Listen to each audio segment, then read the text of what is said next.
Though the civilized world is all but lost to most of Navezgane, an intrepid wanderer or war machine zombie slayer may sometimes stumble across remnants of what once must have been a very much alive and active community. These remnants can be very easy to miss when all you're looking for is some more brass to make 7.62 rounds. One such remnant can be found in the northwest of Navezgane, within an old strip mall long abandoned. The mall itself has only a few moderately interesting details to speak of, but one corner in particular houses everything we're going to be discussing today. Welcome to episode 6 of the Untold Stories of Navezgane. In this series, we're going to explore and dissect the most interesting places in the default setting of 7 Days to Die. From mountaintop mansions to fortified factories, we're going to learn the stories of those who didn't make it.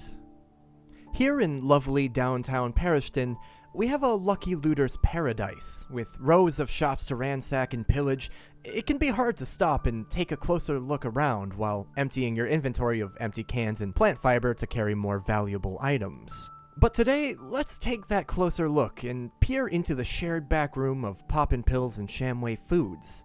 Within this loungy corner, we'll find a simple couch, some tables, and a couple of postboards, ostensibly for community-related information and events.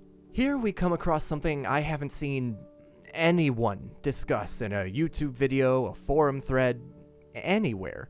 This isn't any missile launching facility or a mansion with an underground lab, but there are hints toward the nature of the 7 Days universe that I'm really excited to get into here. One side looks relatively normal. On our right, we have some scraps describing events, news, and other presumably local happenings and information too faded, or low-res, to make out. On the left, however, is a very different story. Well, a dozen different stories to be exact. With so many missing and wanted posters, the postboard just wasn't enough, and some very tall and very strong person has managed to stick duplicates of these posters all over the brick wall with nothing but stubborn will and thumbtacks. So, who are all these people? Why so many? What happened? And more importantly, when? Let's try and answer some of those questions. I'm gonna go ahead and preface the rest of the video with a bit of a warning here. Reverse image searches gave me nothing. I couldn't find a single thread that even mentions these. If you know anything about these or have any ideas I don't mention, please feel free, leave a comment because there has to be something to them. Are these pictures of people at Fun Pimps? Is there some deeper joke or idea to this area? Nods to something I'm unaware of? Let me know. Anyway, let's get back to dissecting these. To start us off, let's go over who exactly is here and why. We have two kinds of flyers, missing and wanted, with one sort of outlier. Our wanted individuals include Lisa Campbell, aka Stabby, wanted for stabbing people. She does kind of look stabby, to be fair. Kumquat, aka The Champ, the only one listed here wanted dead or alive. We have Thomas Hares, aka Hannibal Hector, wanted for being a copycat? Then Bud McLovin, aka Spark, wanted for a series of thefts. And finally, John Too Fresh Smith, which is just great, also wanted for theft. Now, I thought at first it would be really interesting if the wanted individuals had committed crimes that were zombie apocalypse related, some evidence of a community holding out together and having to be extra stringent based on the conditions they're facing, but I think that narrative actually still fits. Theft, assault, being too fresh, cannibalism, these are all very real possibilities and crimes that would absolutely become more rampant in a post-apocalypse setting. Perhaps what we're seeing here is, in fact, the last death throes of a society attempting to remain civil, lawful. Perhaps the actions of these wanted individuals played a part in the final collapse of the people of Parishton in a zombie-infested wasteland. As for our missing individuals, we have James Johnson, Jessica Bueller, Robert Jones, Matthew Huang, Ian Hammond, and William Dillinger. And the outlier, a very good boy. While there isn't too much we can gather story-wise from these posters at face value, there is one thing I can't help but look into. Each poster, in a very low-res detail, gives some information about the missing individuals, including their height, weight, and date of birth. Exactly when we are in the 7 Days universe has been a subject of debate in my comment section for some time now. In my first lore video, I surmised based on the kinds of technology we can find and other set pieces that we were in the late 80s or early 90s. In that same video, I discussed a common description of the game that actually places it in the year 2013, but since I couldn't find that description in any official Fun Pimps anything, I ruled it out. I figured the game came out in late 2013, so people probably just decided that was the timeline. However, looking at the images on these missing posters, I might have to finally concede that the game does take place in 2013, and that the clues hinting toward an earlier timeline are just coincidental, a consequence of whatever models the developers had to work with. At least that's what I thought I was going to have to say, until I did the math. Missing, Jessica Bueller, date of birth July 1st, 1995, age 25. Missing, Robert Jones, date of birth May 5th, 1985, age 35. Missing, Ian Hammond, date of birth April 1st, 1975, that's unfortunate, age 45. This is the first real, very concrete evidence of a timeline I've ever found in Navezgane, and they all point to the year 2020, that is if these posters were put up recently. But it's very likely, based on the state of Navezgane, that they were put up at least a year ago?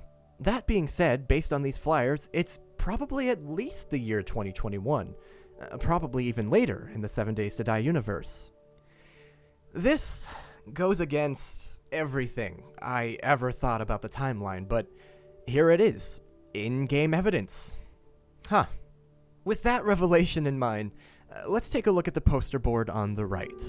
There's a lot on here that just isn't legible, unfortunately, due to how faded or low-res they are. But here's what we can see. City vanished in blast of atom bomb. Seaport went up in smoke and flame, witnesses say. 40,000-foot dust pyre over Pacific Ocean. This is a page from the Daily News, presumably of Navezgane.